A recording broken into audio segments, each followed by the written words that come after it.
Before we start, I have to say I'm a little bit nervous about something. So we just, what now? I know, we heard the speaker before talk about the 90-second like decision-making thing. Yeah. I feel like I've read on the World Wide Web or something, there's interwebs. Interwebs, there's an 8-second attention span now among audiences. So Sam has given us 50 minutes at the end of the day. Are we doomed? Well, you know my triggers, and one of them is bad research and bad information. And so we're here to bust the 8-second guppy attention span myth and talk about the right way to design content for the right audiences. No, there is no 8-second attention span. That's garbage. I wouldn't even call it research. But I hit on one of your pet peeves, so I'm going to consider that a win. It's what we do. It's what we do. So with that myth that we want to kind of jump into a few different myths that we're going to uncover today. And one of those myths is that there's a shrinking attention span, that somehow all of us, our brains are shrinking to the point where we can barely scroll on our For You pages long enough to draw any attention to it, and that in order to keep any audience's attention, it just needs to be shorter. In fact, many organizers will come to us after our research and they'll say, well, what's the right length for the attention of audiences today? What should it look like? And I always like to say it's the typical logistics thing to come and ask, what could we do that we could just repeat a lot of times in sequence? But the attention span is not shrinking, and as we unpack some of the research today, I think you'll find some really helpful things that will drive that. A friend of mine, Dr. John Medina, some of you may know him, is a researcher at the University of Washington, and we partnered with him in the research that we did on what we called our learning study that was released recently. And this learning study, we really wanted to set out to say, how do we design content for the right audience at the right time, the right length? What does that look like? And he has done a 30-year research project that really busts these myths. At first, he does show that the brain is not designed for long stretches of passive listening. I broke up with a girl in college because she read Victorian literature to me. That was the very definition of long stretches of passive listening. Didn't work out well for her.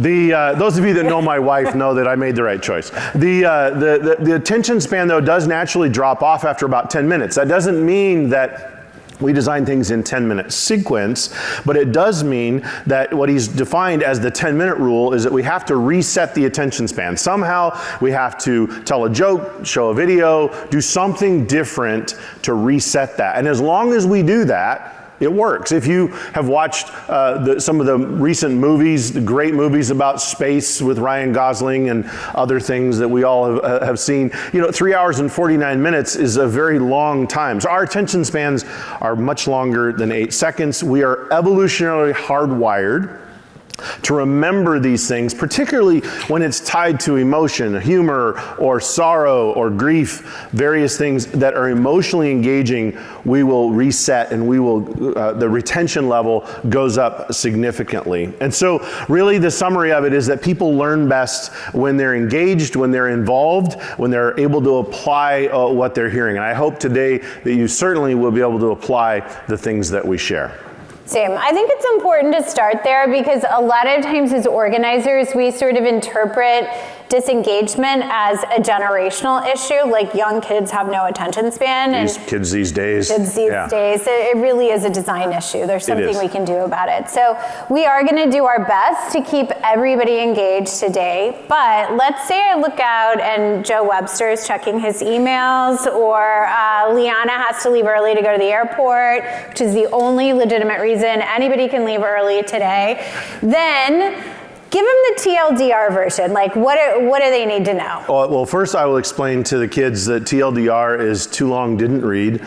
So the TLDR of the TLDR. So as we kind of jump into this, I think it's important, and we've been encouraging the speakers throughout today. Today you probably saw that each of them had key takeaways, and I actually like to put that up front. So As we jump into the research that we're uncovering today, we're continuing in a series that we've been doing all year called Unpacking Excellence.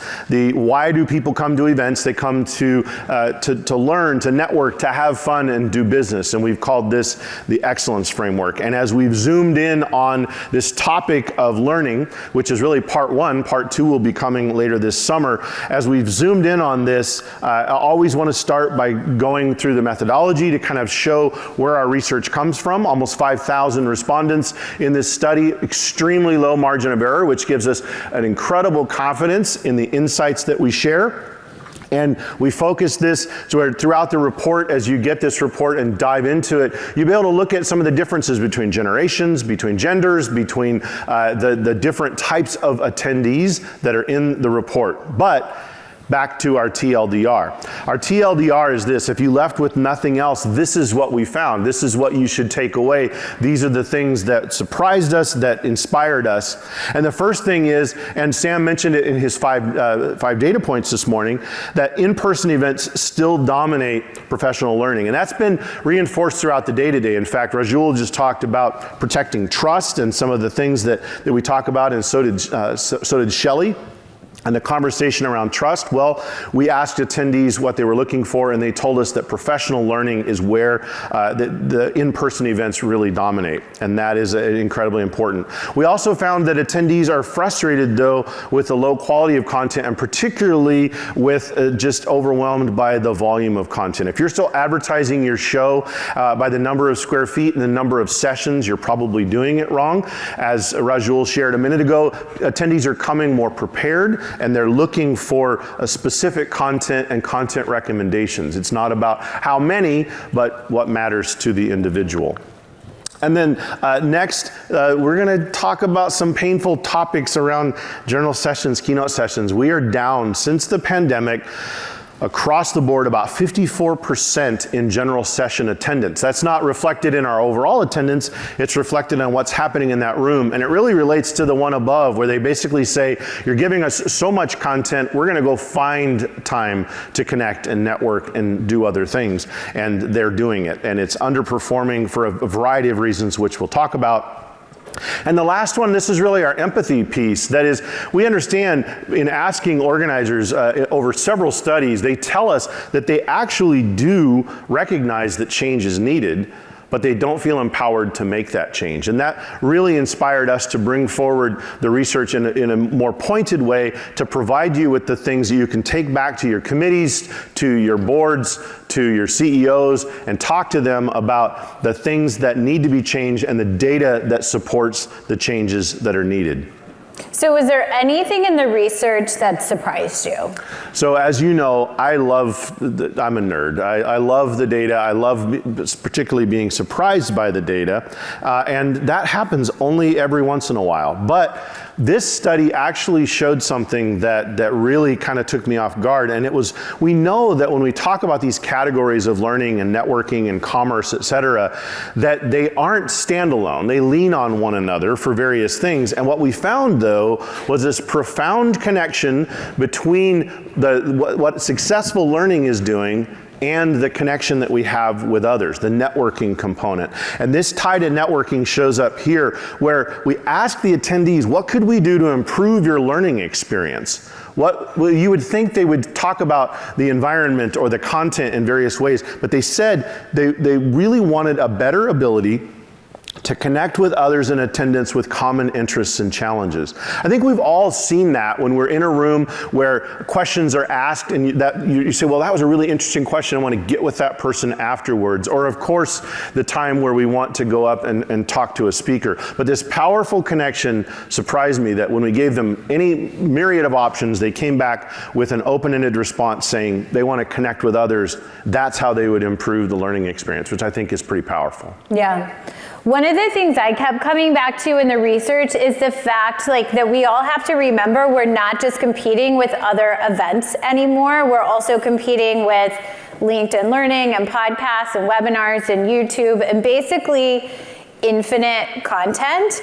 And I think that's key to remember. And I know I'm gonna have to hear your cheesy, if you can do it on Zoom, don't do it in a room, but I know. offend Rajul I'm going to ask you this question anyway. So remind us, like, from the data, why does in-person learning continue to have such an advantage? Yeah, I think it's important as we talk about all the overwhelming things that are coming our way. The attendees continue to tell us that that trust is more and more important. New York Times did research that showed that the largest users of AI in their daily workday were Gen Z, but those that trusted it the least were also Gen Z. And I think we're all kind of seeing that come to life with the booing of commencement speeches and various things. But the conversation around what we're looking for and what can be trusted, really this is the last bastion of where that trust can be broken. I like Shelley's, what did he call it? Default to distrust. Yeah, default to distrust. I think it's an important component. So as we look at this preference, you might think, in fact, almost once a week, one of our account leads will call me or email me and they'll say, hey, do you have any data? I have XYZ show, which shall not be named, that is saying that they wanted to see if we have any data on why young people don't want to come to events. And I would say, well, the first clue is that it's probably not events they don't want to go to, it's your event they don't want to go to. Because there's certainly no data that supports that. And in fact, the strongest piece of the data that we've talked about a little bit already is that when comparing to all other channels of content that people can go to, whether it's those podcasts, webinars, or online learning, the biggest gap in the study is this, that they trust the primary destination for professional learning is our events. And I think we should secure that, we should protect it, we should be careful of it. But there are some warnings in there. We dove in a little bit to understand, well, why? What's the thing that makes it different? Why in person versus others? There was a few things that jumped out. One of the really cool things about the way we're doing research these days is over 4,000 responses. We're able to sort through even these open-ended responses and begin to bring patterns out of them that used to require a ton of work. Now we can actually look at it more clearly and see that they're looking for the interaction that comes. It's not just the learning, the passive learning, but it's active learning. It's the ability to, again, remember I said that several places it would connect networking and learning? Look at forming connections, enhanced engagement, and that this is their overwhelming format preference. We also went externally to kind of validate, well, what is there a science that says in person versus online? And there is. The Association for Psychological Science did a great a bit of work that we collaborated on, talking about the power of face-to-face interactions. They actually looked at the science. They looked at interaction over a conversation face-to-face, and then they took the same conversation and went on cameras, and they see that your brain is looking to fill gaps that it can't find. It's looking outside the margins of the screen and saying, I can't find the body language, the gestures, the tone of voice that would come from that face-to-face engagement. And so really their conclusion is, I think, one of the best statements in the study is that online is for consumption. How many of you love a good HR video at 2x? That's right, they're my people. In person, though, is for retention, for action, for collaboration and transformation. And I think that's protected piece of content that we can go with. Yeah, so attendees aren't saying, like, don't worry about educating me at your show. They're saying, like, make it worth getting on a plane for. Make it worth leaving my office. And if we haven't noticed, getting on a plane is not as easy as it was a couple years ago. It's getting harder. So yeah, these are important things to look at. Okay, so let's reflect on that a moment. Like, what are the things that you think you could be doing with your content to make it more likely that your attendees are going to get on a plane? What is the biggest opportunity you have to improve your event content? So we know the game by now. Pull up the poll. All right, about 5 seconds left. Let's see what we got. There we go. No surprise there. More participatory formats, more personalized learning, more... Oh. We're fighting back and forth. In-person differentiation. Good. Well, I think the point is if our in-person events are just webinars with better lighting, we really haven't given them a reason to get on a plane. We haven't differentiated our events. So, okay. we have to talk about keynote speakers because Rajul sort of mentioned it, but I think it deserves like a little bit more. I think this is an area where there's still like a pretty significant disconnect between what we believe and what our audiences are telling us. So for our skeptics in the room, I want you to talk about what the data is telling us about celebrity keynote speakers. Oh, well. All right, I never used this phrase, but you people. Right. 7 times we've had to go back and show you this data that there's this constant, no, but I had a celebrity keynote once and it drove my reg numbers, and okay, good on you. The data has been overwhelming. All 7 times we come back with the 7th and hopefully final time to show you that the only people that your audience wants to hear less from than celebrities is you. You're that 2% down in the lower right corner over there. So I'm wondering if we're going to get invited back next year. I don't think so. I think it's fun to talk about keynotes while trying to give one and talk about like how you're supposed to do it right. It's no pressure. Well, I don't think we're celebrities, so well, you're safe. Speak for yourself. The information here, though, I think is incredibly helpful for us because as we look at who to talk to, this is not just industry experts over others, but I think we've seen some examples that you've seen at shows where we can combine some of these things. Mm-hmm, right. I was going to say that, like, the takeaway isn't necessarily never use celebrities.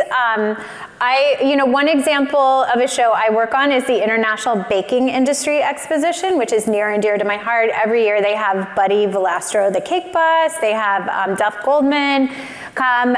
They speak. They sign autographs. They walk the show floor. They actually buy, and they create a huge amount of buzz. They've given us testimonials for the show that we use. Like, they've been like the best celebrities to have at our show. And it's also the best smelling show. It is the best smelling trade show. It really smells nice. I would also say maybe not as much, well, I won't go there, but I've seen it work well also like with PGA, the RX does. Yeah. The celebrity is the golfer, is the industry expert, and we can bring those things together. It's even more powerful.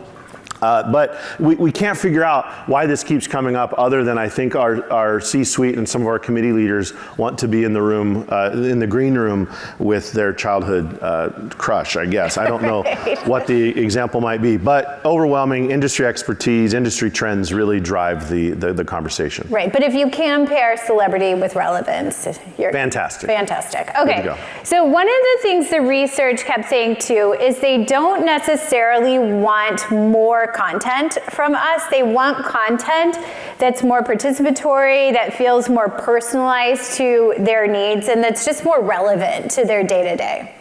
Yeah, so the myth that we're busting here is also that, let's be honest, this one is a little bit going to poke at us, but basically this idea somehow that we're trapping people almost with our continuing education credits, our membership, et cetera, is what's bringing people back to the event. It's our awesome content, et cetera.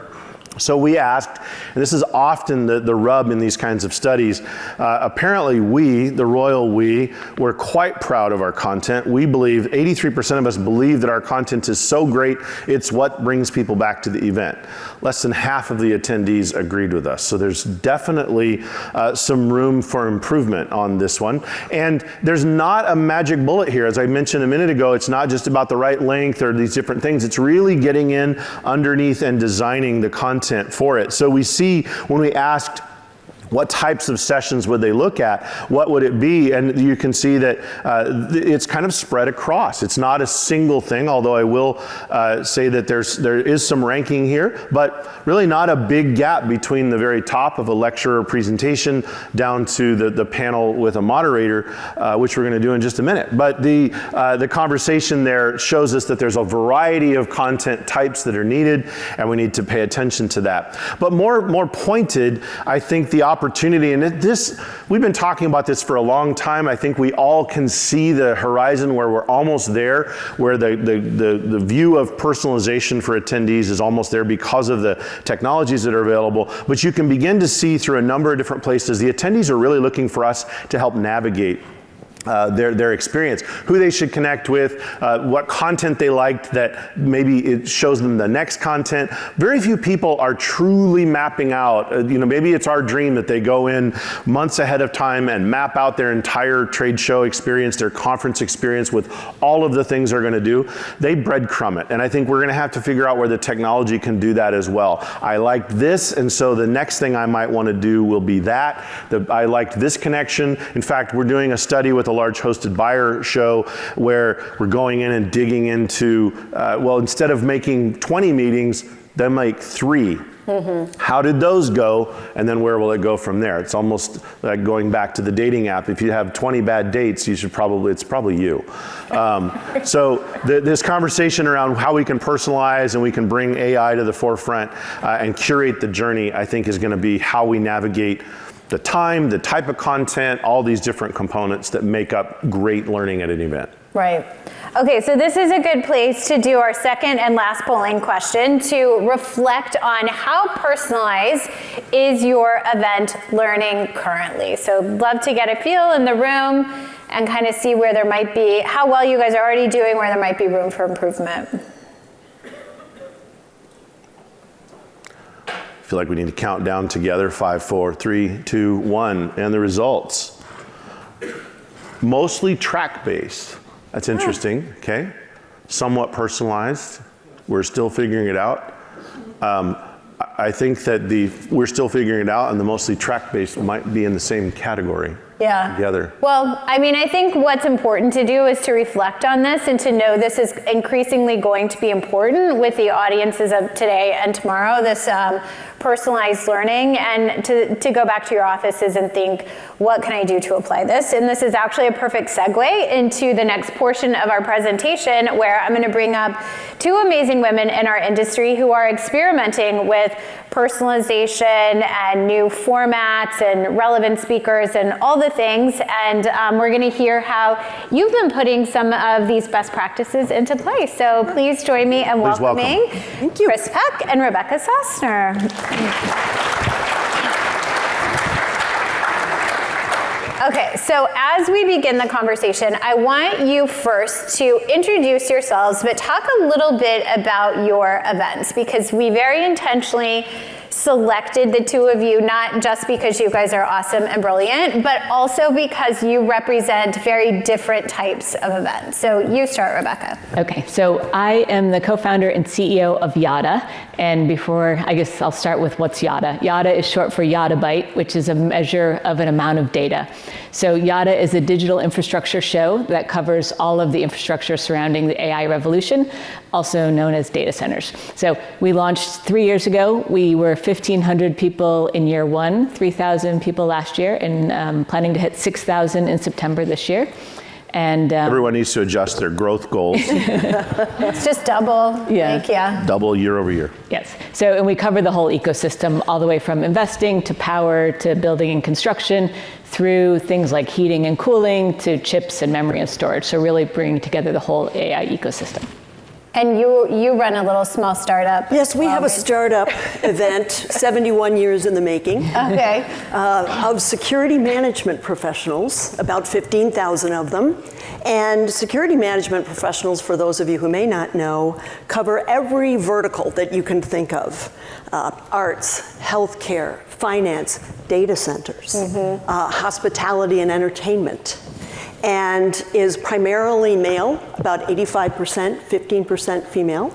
And I mention that for relevance later on as we have a conversation about assumptions that we might make about people of a certain age and gender, and how we treat them sometimes when we develop content. So, right. Yep.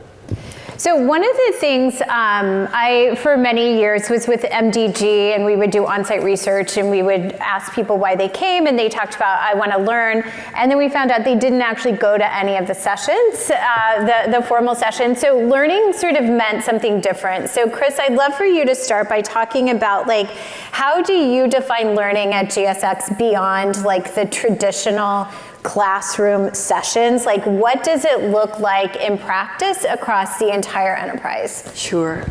We have about 15 formats of sessions at GSX. Yeah. And GSX is one piece of our entire year-round educational portfolio. It's a significant piece. It's about 55% of our annual revenue. So, but it gives us things to work on, things to build in throughout the rest of the year. And so what I mentioned before about the different kinds of learners. You've got learners who are coming to learn from senior people in the industry. You've got senior people who are dying to give back. So that would be our mentorship sessions. We have interactive events. We're working on adding more workshops. We do have kind of the plethora of what Ken was showing. And related to interactive workshops, some lecture presentation. We do have a good number of keynotes, and now I'm rethinking that furiously. And we do provide a lot of CPEs because we also have a series of certifications that we run. So GSX is one aspect of it. Yeah. It's one of the most significant. But we use it as a meter all year round, and we fashion the educational content at GSX around our current educational pillars and areas of focus. Love it, love it. Rebecca, so I had the pleasure of attending YADA last year, and I was blown away by your general session. And I feel like, Ken, a lot of times you say, it needs to be more about substance and not just style. People don't care about all these things, but I feel No, I say Okay. we start with the content, then we can layer on the because I feel like you nailed it. So maybe talk about how you blend, you did that blend of style and substance to make it work. So I think the content and having the right keynotes are table stakes, but we really believe that the physical environment has the ability to impact learning and memory. So we try to create an immersive, multi-sensory experience throughout the show, but particularly in the general session. And that is things like from when you walked in, we had the UNLV marching band. We're trying to elicit emotions in people. We want them to get excited, to be engaged, to realize that something exciting is happening here. And then, when the lights went down, the entire room became like a galaxy. So we had gobos on all the walls, and there were stars, and the background behind them was constantly moving just a little to keep people sort of engaged and, maybe not looking at their phones, but looking at the screen and the speakers. So it's the light, it's the sound, it's the experience, and it's a little bit of novelty that I think helps elicit that anticipation, the excitement, and the emotion that we think augments the learning. Yeah, it was really cool. Okay, so both of you, we just had the polling question up, and we saw most people the degree of personalization is really centered around tracks.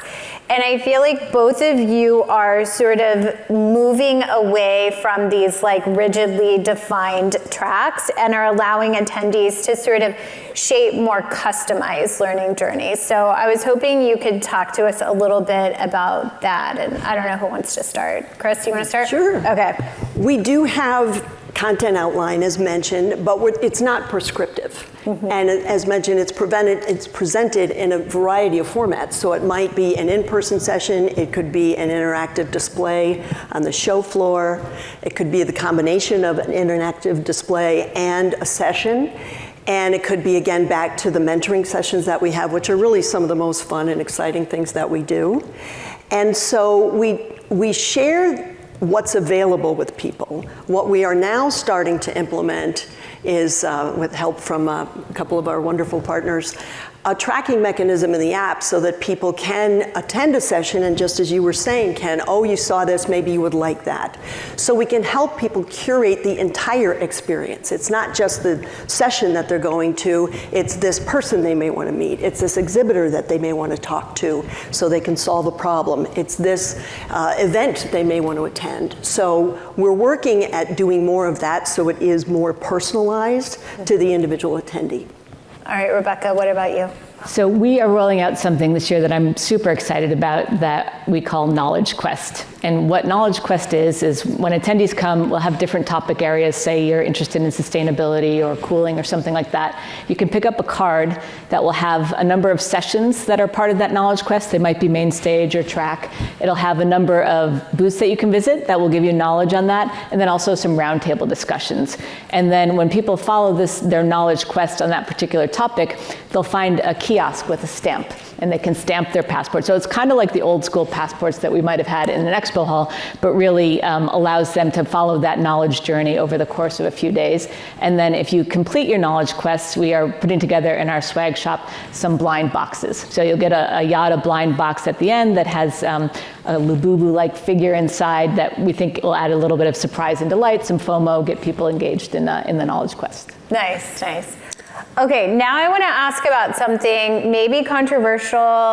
I don't know how you guys feel about it, but it is pay-to-play content. So exhibitors that want thought leadership sponsorships, like that want to be on stage. I feel like this is something that each of you handle a little bit differently. So I want to hear your different takes on pay-to-play, and I'll start with you this time. So our parent company is InfraX Media, which is a broad media platform. So we have a lot of editorial integrity that we try to maintain. So the bulk of our main stage program and our track programs are not play-to-pay. They're curated by our subject matter experts on staff and our advisory board.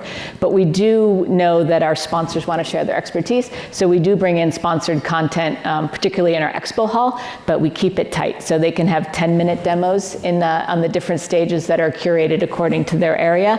And then also on day one, we do a Shark Tank style demo competition. But we make it fun. So there's judges, they get maybe called off the stage, there's voting, and we really try to make the Innovate Arena very exciting for people to see new technology.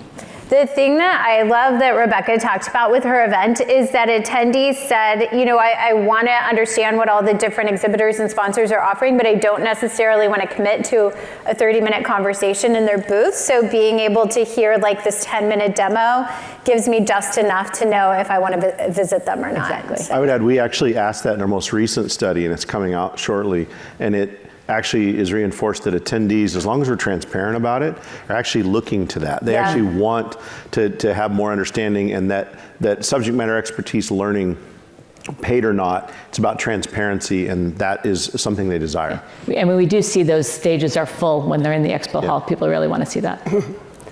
Chris, what about you? Well, we handle it a couple of different ways. So to Rebecca's point, the way we've handled sort of the full-on pay-to-play is that we take that offline and we have an event we call the Security Solution Spotlight. Mm-hmm. And so that really is a product demo, but we do it digitally.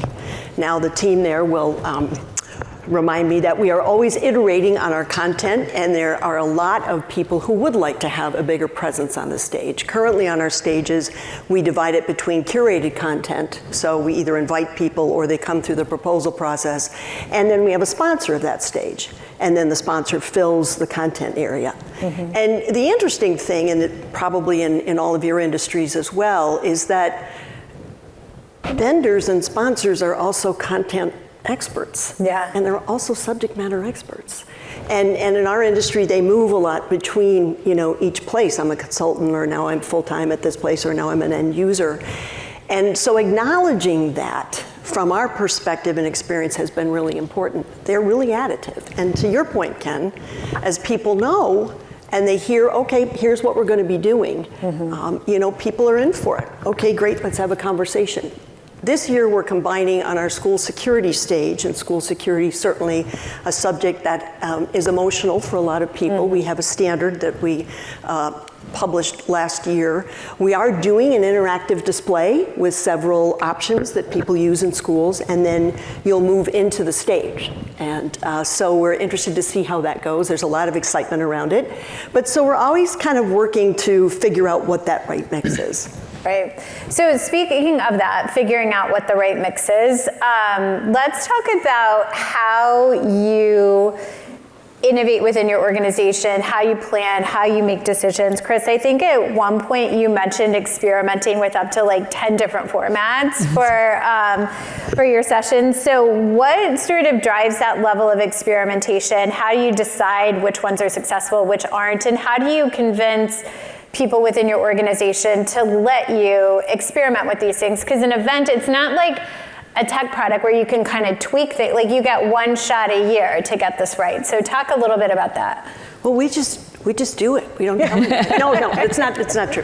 What we do is look at what, really back to this conversation about the audience. Mm-hmm. What do they need and what are they seeking and what serves their purpose? And yours truly, I'm embarrassed to tell you, was enraged when I found out that we were taking a piece of one of the days to do, a volunteers day, and then we're going to do a mentorship program. I'm sorry, I just have to own up to that. And I was just dead wrong. They were two of the most popular things we've ever done. Yeah. And that came from our membership team, and it came from our volunteer team. So we're always looking at what we see on the show floor, what people are telling us, what our sponsor and vendor partners are telling us about what they're seeing around the interaction. And then, the feedback. And we do a big after action after every show. We get together, the staff teams and our vendor partners talk about what went well, what we might want to do differently.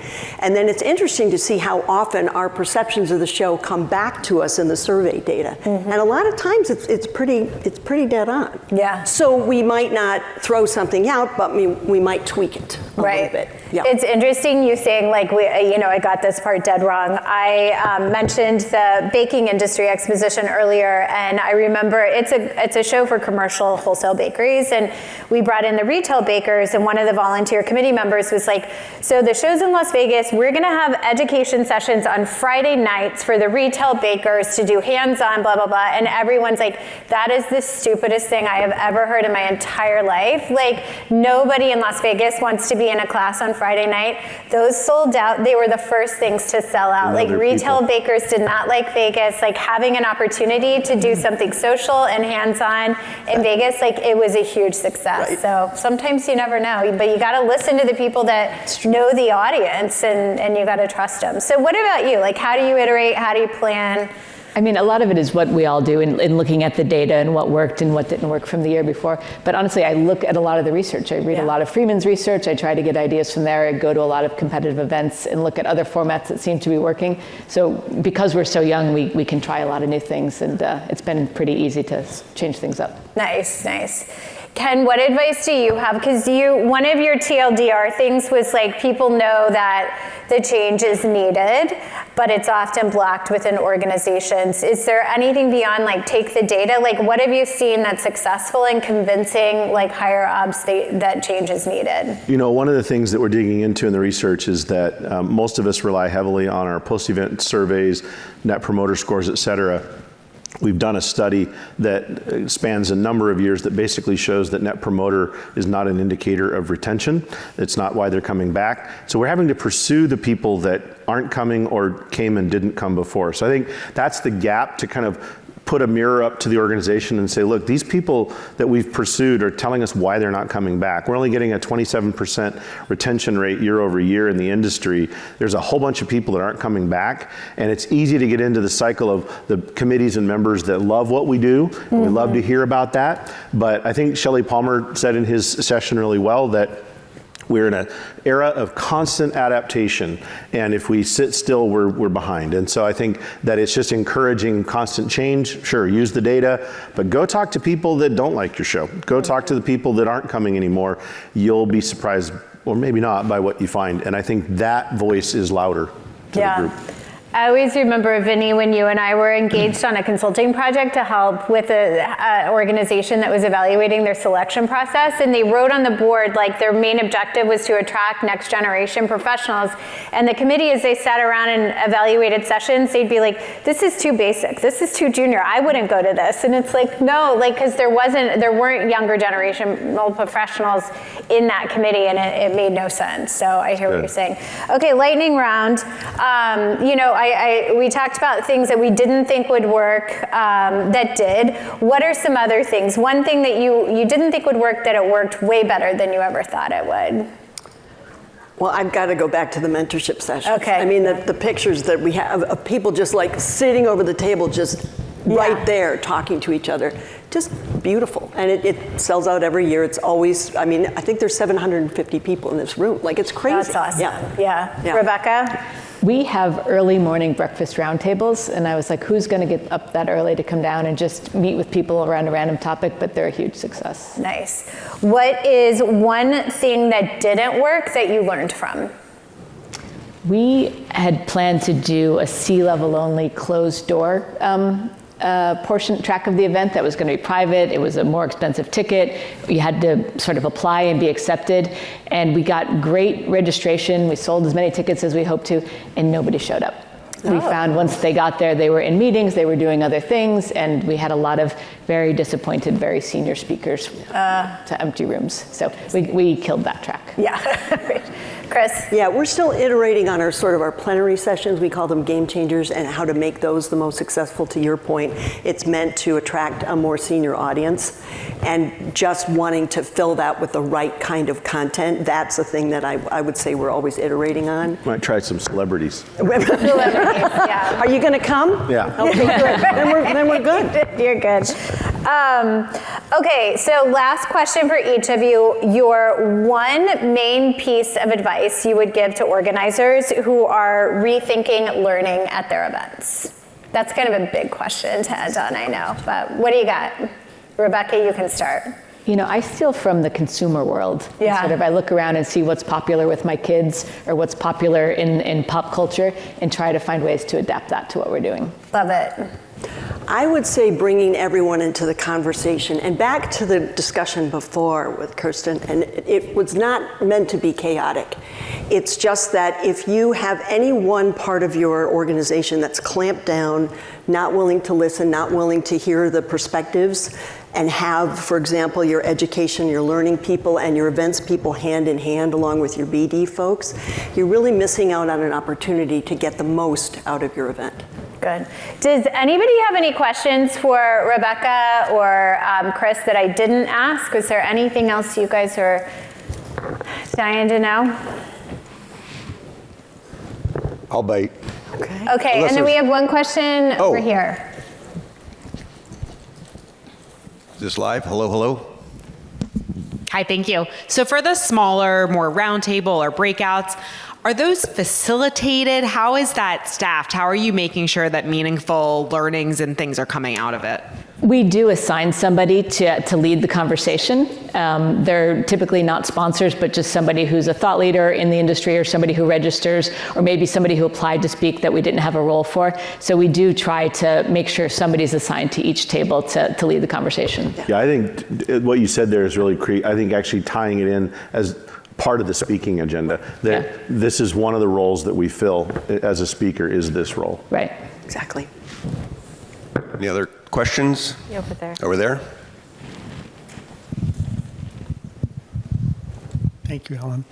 Fascinated by your mentorship idea. Could you describe how that's structured? We have a platform that we use called Connects, and you can sign up to be a mentor or a mentee, so it's a year-round activity. And at the event, we structure the time, I think it's 90 minutes, 75 minutes, for the mentors and the mentees to meet each other. And they do it like a speed dating, so they can talk to their own mentor, they can move along and talk to another mentor. But it's fast-paced, it's dynamic. Again, it is structured, and I'd be glad to give you some information from our team about how they put it together. But there is a person assigned to generate the conversation, to take the lead. And so much like the roundtables, we don't leave people to their own devices, we do give them some cues and ways to start talking to each other. But it's a year-round relationship that they have. Ken, do you want to tie a bow on this section of the presentation? And make sure you let everybody know what we're keeping Chris from. Right? Yeah, well, actually, that's my key question. When we asked Chris particularly whether she would come here, the question was, what time could she be done? Because she has tickets to Bruce right after this. All right. So on that note, we're going to let our ladies exit. Thank you very much. And get to Bruce. All right, you just such a great job. So she literally, car is waiting outside, ready to head out, heading to see Bruce. So the section that Sam asked us to do that I think is so much fun is really just we are the AI for the day to give the key takeaways, the things that we observed throughout the day today, the stuff that we saw from each of the sessions, and just some of the observations that we had. I will say that my first observation of the day was that I'm going to put on loop, I'm going to get from the audio guys, Sam saying the phrase collective effervescence. I loved over that and over too. again. I love that. I want that on a loop. It's funny because I actually took that as my note, which if you've forgotten what that is, it's a surge of energy and shared focus that happens when people gather for a common purpose. And I think as organizers, it's imperative for us to remember that we are responsible to maximize the formats, the content, the speakers, all the things that are relevant to really like lean into this collective effervescence. It's not part of my vocabulary yet, but it's going to become one. Well, I love watching as we kind of walk through the day in sequence today. It's one of the most fun things I do. We give Sam an early look at some of the research that we've done and let him go through and choose editorially what the 5 data points are.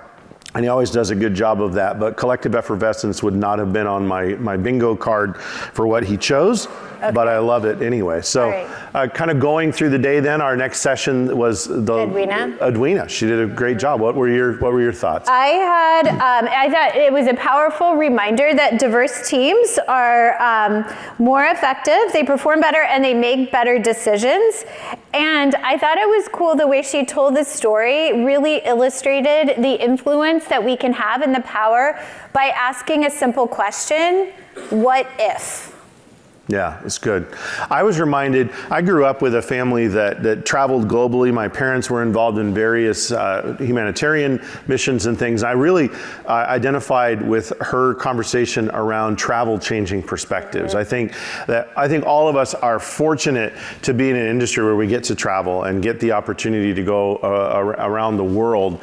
And that was a powerful reminder of just how perspectives changed. It's hard to not have empathy and not understand what other people are feeling when you really have literally walked in their shoes in other countries and seen those various perspectives. So that was a really strong reminder. So thank you, Edwina, for that. And we should all book our next trip to Italy or Greece or Japan or whatever. Yeah. Right? I'm going to take that as I see it as research. Research, yes, I like it. Perfect, right Okay, so Bob Hughes suggested that we should rethink on-site space selection, which I thought was important. He said it doesn't necessarily afford an opportunity to make adjustments after experiencing the show and considering customer feedback. And he also cautioned that it could be a distraction on the show floor.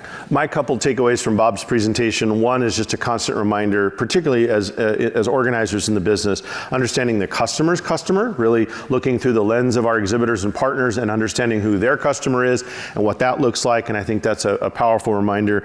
He didn't call it this, but I will. He talked about eliminating items out of the show, just almost intentionally going through that.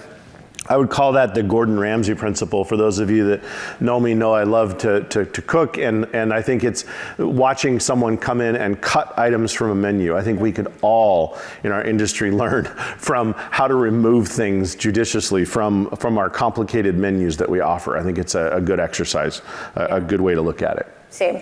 And then Kirsten and Brandy from the hospitality show, I took, basically they said, while you might attempt to include everybody and everything in the spirit of being a good partner and collaboration, that you run the risk of getting lost in the weeds and losing sight of the strategy, and accountability can get lost as well. So I felt like they told a really powerful story about, demonstrating sort of the importance of creating a more structured and disciplined way to work that empowers their teams to focus on their specialty area.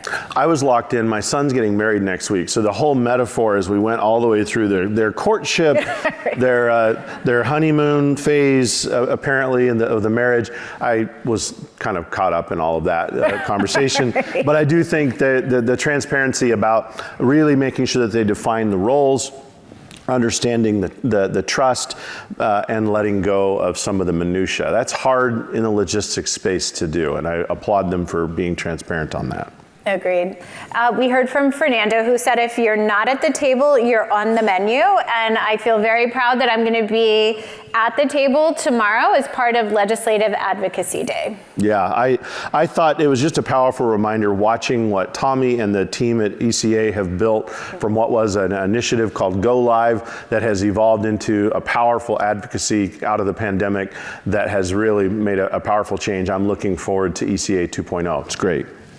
Okay, so the next session was Diamond and Joshua, and what I took from this is that we all need to hire Gen Z professionals that are as bright as these two individuals. If these two leave without a job, you're all doing it wrong. Exactly, I know. And I feel like we need to hire them and not delegate them to tasks that we once thought of as grunt work. I feel like if we can have individuals like them walking our show floor and experiencing things from their perspective, they can give us the information that we need to make the necessary adaptations. And I do feel like you should all go back and tell your hiring managers about them and that they should be in a bidding war. Yeah, Joshua has a future as a copywriter. I thought so a couple too. of quotes, laying the architecture that the world builds its future on. Anyone drop that in? Too. Yeah. Innovation requires a shift in perspective. When new eyes are included, innovation can happen. So. Yeah. Joshua, those are my, I told Kimberly immediately when we were reviewing earlier, I thought that was the best session of the day. Those two just absolutely were inspiring, so thank you. So good. Yes, yeah, so good.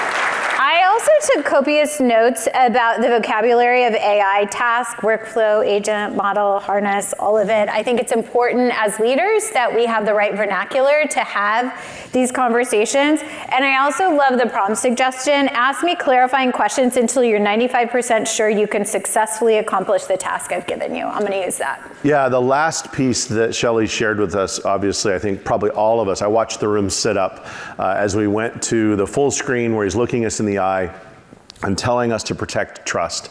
We've talked through our research that we are the most trusted environment, the most trusted marketing channel, and yet how quickly that can erode. Continue to be transparent, protect the trust, protect the brand value that we've got. We've got the industry that has the attention, that has the trust. Let's protect it together. It was powerful.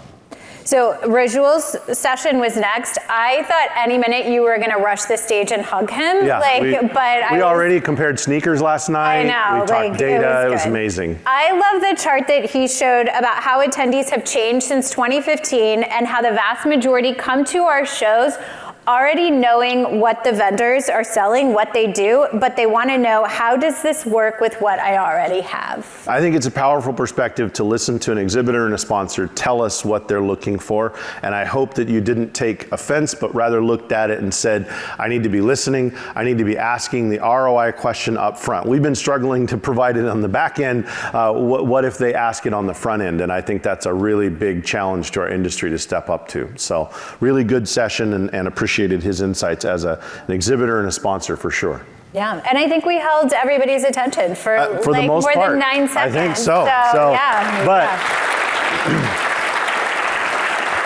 I think the biggest takeaway of the day, I'd like you to stand and welcome our host back to the stage for 25 years of ECEF. Mr. Sam Littman, thank you.